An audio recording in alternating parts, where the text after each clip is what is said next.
Duke. You know, to begin it, let her know that say this is station afterwards. Okay, I'm actually going to pull him out of here. Oh, cool. Yeah. Excuse me. Oh, wow, he's big. Wow, he is big. I guess those stalls. Yeah. Hi, we're here with Stacia and her horse Valentina. Right, yes. He is gorgeous, and the biggest thing about him is he's a sweetie. He wants to have all of your attention at all times.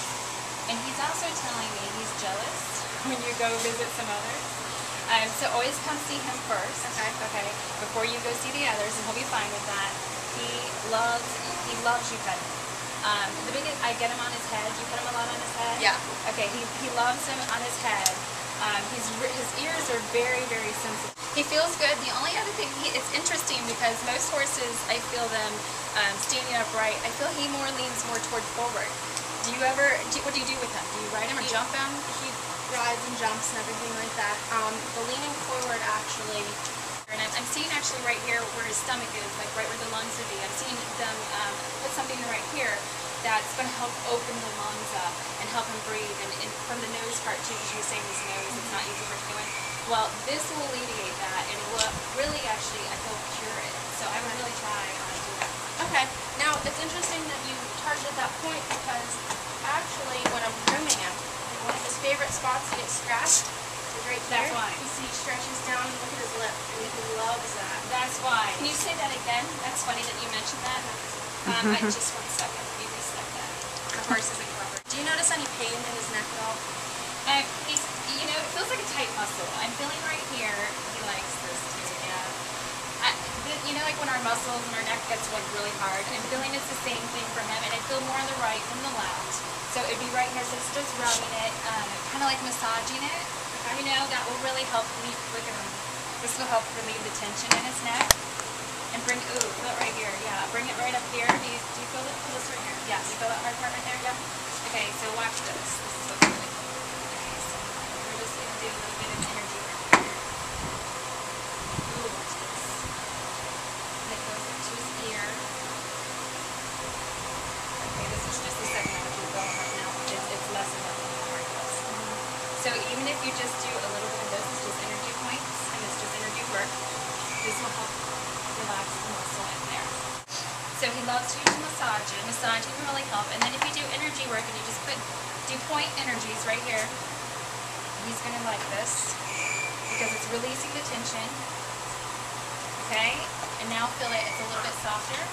And if you do it longer, it will really totally relax and shift the energy here and relax the whole muscle. Anything else that you thought of? No, but she found another thing too. He actually has a broken neck. Oh my God. He broke his neck as a yearling. Oh. It's starting up here. And he loves whatever you were doing, he really likes that. Yeah, it's energy work. This is energy work, and horses are really receptive to it. So if you just do little points at a time, and you'll see when they start being quiet and he starts going into it, he loves it. Oh, well, he's even leaning into you. Yes. Like he wants you to push on him more. He loves it. Because of his neck, they only adjust his hips. Don't adjust him. But he might like the acupuncture. He looks like he'd really enjoy it. He would love that. You know, I see them putting one right here, and I see his head one right down. Yeah. He would love that. And it's going to help open up all, and that's, especially since he had a broken neck, that's going to help open up all of the energy points for him. So I would definitely get him into acupuncture. Okay, but you can even do this.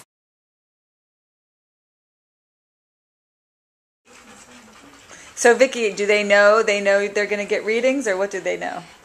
They know that they're the center of something. I see that they're actually very anxious to be pictured and be here. So they do know something's going on. I don't think they know quite what, but I'm already getting a lot of information, so this should be quite fun. Ah, cool. Okay, so we're first going to start with Andy, right? And it's pretty funny because the first thing I got on Andy is he has to always be the king. So you just have to give him the attention first, okay? He wants to make sure that he loves his friend, but he has to be first. So first feed him, talk to him. The other thing is he loves when you call him nice names. What do you call him? Andy. He wants to be called smart. He has to be the smartest dog. Okay. Oh. And it's pretty funny because What about squirrel? You like that name? he likes to be known as smart. He is very smart, and he can't tolerate dumb people. Okay, he doesn't like dumb people or dumb dogs. He's really smart. He loves his friend. He has to be the king. He has to be number one. Okay. Do you have any questions for him? Well, how does he feel about Dakota? Do you want to come up here, Dakota? Dakota. And Dakota right now, it wants him off the couch. He wants him down here with him, and that's why he's barking. And he is a herding dog, so that's why herding dog. So this one's yours. Yeah. That's funny. Andy thinks he's yours too. Oh, you too. Hey, Andy, you're on over here. Watch, we're on. Both of you are on. You're both being stars. Okay, you're both being stars. You're on. And she's going to share her mind. Doesn't like that noise at all because it reminds him of Rajiv. Just a trigger that. Yeah, it's a trigger, exactly. It's kind of like a thunderstorm, you know. Unfortunately, there's nothing you can really do about that. Change the behavior. Yeah. We have sitting here Dakota. Dakota wants to know at all times what's going on with everybody. Okay? So even if you just tell him, like, okay, this is what we're doing, I see him very nervous unless he knows what everybody's doing. And so when he feels before you're getting ready to leave, he knows you're getting ready to leave. And so if you say, okay, I'm going to leave, I'm going to be gone this many hours, I'll be back, he'd really appreciate that. The other thing is, Dakota's a working dog. He wants more chores. And when I say that, give him, like, you know, when you leave, say, okay, your job's going to be to watch this house while we're gone.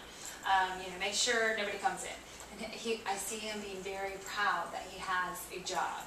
So he just wants a little bit more jobs. He is jealous. He's very jealous. I actually see him more jealous than just the other dog, Andy, is it?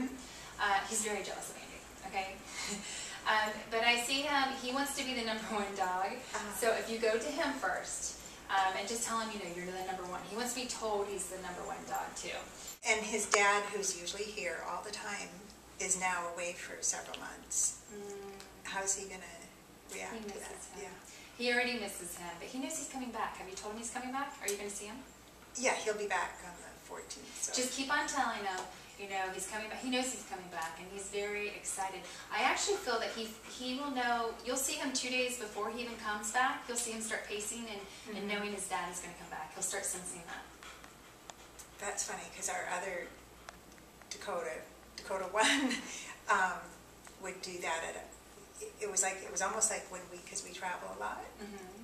When we flew into Florida, they would do things in the house that they never did except for about an hour or two before we got home. They sense.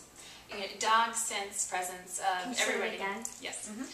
The dogs, all animals, they sense their owners. They sense that's what they do for a living. They sense their prey. So they do sense the people they love the most. So it actually is scientifically proven. They've had a dog, you know, been 2 hours away, and before they come home, you'll see the dogs start pacing back and forth, because they're actually sensing their owner coming home. We have Sally and Molly. Molly is very easygoing. She's a very happy girl. She loves her life. The first thing I'm getting on Molly, though, is her tummy's not feeling very good. And she probably has a lot of tummy problems. She's very sensitive. So, anything recently happening with her tummy? Yes, she does have a lot of tummy issues. And most recently, she saw a neighbor who had neighbor's bone and not human. Not the human bone. Okay, that's good. The neighbor's dogs had bone, and she got a hold of it, and she bit a piece of it, and I think for that sharp bone, and it upset her stomach last night. Okay. But she's on a diet for dogs with sensitive stomachs. So, Good. yes. Keep her on that diet. I also keep her away from any bones, like the nylon bones. Any of those bones, I just feel they're too hard on her stomach. She's just very sensitive. Probiotics would be really good for her. Have you ever had her on probiotics? No, I haven't, but I will. Do you know they're the same thing that people Yes, take? Yeah. yes. It will help her digestive system, and it'll help boost her immune system up, and it'll make her stomach be a little bit less sensitive. That's So great. that would be really good for her. She's a pretty girl, a good happy dog. Her fur looks great. This is a big indicator for a lot of animals is their fur, just the same as people's hair. If their fur is not very shiny, if it's falling out a lot, it usually means something digestive wise isn't going on. For her to have tummy problems and for her fur to be this beautiful is really good. Thank you, Vicki. You're welcome.